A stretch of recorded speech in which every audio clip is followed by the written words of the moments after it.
جانوروں کو آپس میں لڑانے یا ان کے ساتھ بلا کسی وجہ کے چھیڑخانی کرنے سے بھی اسلام نے منع فرمایا ہے۔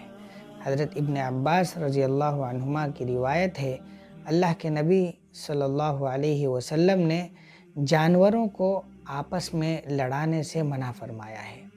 ایک دوسری روایت کے الفاظ ہیں جس کا واقعہ یہ ہے کہ ایک مرتبہ ایک صحابی نے چڑیا کے گھونسلے سے چڑیا کے کچھ بچوں کو پکڑ لیا اور وہ بچوں کو اپنے قبضے میں لے لیا۔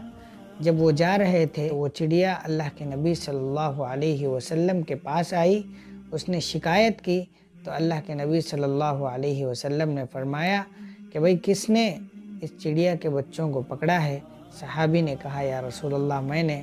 اللہ کے نبی نے فرمایا کہ یہ چڑیا شکایت کر رہی ہے کہ میرے ساتھ ظلم و زیادتی کی گئی ہے، میرے بچوں کو مجھ سے جدا کیا گیا ہے، لہذا اللہ کے نبی نے ان چڑیا کے بچوں کو رخصت کرنے کا حکم جاری فرمایا۔